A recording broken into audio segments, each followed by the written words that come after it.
अगर अब हम बात करें मैकेनिज्म ऑफ एब्जॉर्प्शन के बारे में, तो इससे रिलेटेड साइंटिस्ट ने बहुत सारी स्टडीज परफॉर्म की थी प्लांट्स के ऊपर। और जो स्टडीज परफॉर्म की गई थी वो की गई थी आइसोलेटेड सेल्स में जो प्लांट से लिए गए थे, या हम बात करें प्लांट टिश्यूज की या प्लांट ऑर्गन्स की। तो इन सब की मदद से प्लांट को स्टडी किया गया था और ये पता लगाया गया था कि प्लांट किस तरीके से मिनरल एलिमेंट्स को एब्जॉर्ब करते हैं या क्या मैकेनिज्म फॉलो करते हैं।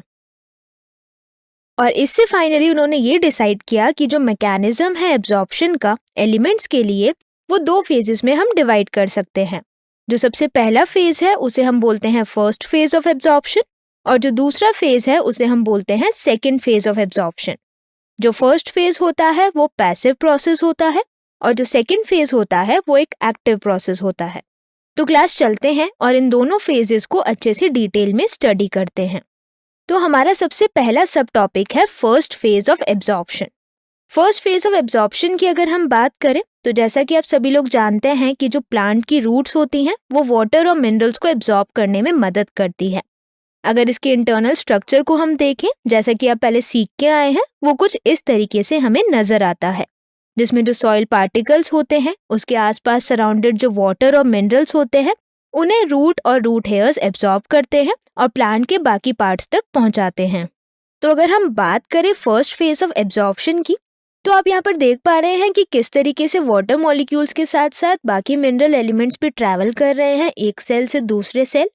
पर क्या आपने यहाँ पर एक बात नोटिस करी, ये जो मिनरल एलिमेंट्स हैं ये सेल के बीच में से नहीं जा रहे हैं, ये उसकी आउटर स्पेस या फ्री स्पेस से ट्रैवल कर रहे हैं। और इसी मूवमेंट को हम बोलते हैं एपोप्लास्टिक पाथवे, यानी एक ऐसा पाथवे जिसमें जो मिनरल आयंस हैं या जो एलिमेंट्स हैं वो ट्रैवल करते हैं सेल वॉल या सेल मेम्ब्रेन के बीच में, या हम बात करें जो इंटरसेल्यूलर स्पेस है उसमें। तो ओवरऑल हमने बोला कि जो एपोप्लास्टिक पाथवे है उसमें मिनरल एलिमेंट्स वाटर के साथ ट्रैवल करते हैं between cell wall and cell membrane, या जो दो सेल के बीच में आप गैप यहाँ पर देख पा रहे हैं जिसे हम इंटरसेल्यूलर स्पेस बोलते हैं, वहां से ट्रैवल कर रहे हैं। तो जैसा कि आप यहाँ पर देख पा रहे हैं, यहाँ पर आपको प्लांट की रूट दिखाई गई है। अगर इसका क्रॉस सेक्शन व्यू हम देखें तो वो कुछ इस तरीके से नजर आएगा, जिसमें आप देख पाएंगे किस तरीके से वाटर मॉलिक्यूल्स और वाटर मॉलिक्यूल के साथ साथ जो मिनरल एलिमेंट्स हैं वो इंटरसेल्यूलर स्पेसेस या फ्री स्पेसेस से जा रहे हैं। और इस टाइप के पाथवे को हम बोलते हैं एपोप्लास्टिक पाथवे। तो जैसा कि अभी हमने सीखा, जो फर्स्ट फेज ऑफ एब्जॉर्प्शन है वो एक पैसिव ट्रांसपोर्ट होता है। पैसिव ट्रांसपोर्ट, जैसा कि आप इस इमेज में देख पा रहे हैं कि जो मॉलिक्यूल्स हैं वो अपनी हाई कंसंट्रेशन से अपनी लो कंसंट्रेशन की तरफ जा रहे हैं। तो इन्हें किसी भी बात की कोई एनर्जी की ज़रूरत नहीं है, और अगर कोई एनर्जी नहीं लग रही है इन मूवमेंट ऑफ आयंस के लिए तो हम इस टाइप के ट्रांसपोर्ट को बोलते हैं पैसिव ट्रांसपोर्ट। तो ओवरऑल हमने बोला कि जो फर्स्ट फेज ऑफ एब्जॉर्प्शन है उसमें एक पैसिव ट्रांसपोर्ट होता है, जिसमें हम बोल रहे हैं कि जो आयंस या बाकी एटॉमिक या मॉलिक्यूलर सब्सटेंसेस हैं वो मूव करते हैं सेल मेम्ब्रेन के through without the need of energy input, यानी बिना किसी एनर्जी के। तो ये जो पैसिव ट्रांसपोर्ट हो रहा है जिसमें मॉलिक्यूल्स हाई से लो कंसंट्रेशन जा रहे हैं सेल मेम्ब्रेन को क्रॉस करके, ये होता है स्पेसिफिक आयन चैनल्स की मदद से। जैसा कि आप लोग जानते हैं कि जो सेल मेम्ब्रेन है उसमें कुछ स्पेसिफिक चैनल प्रोटीन्स होते हैं।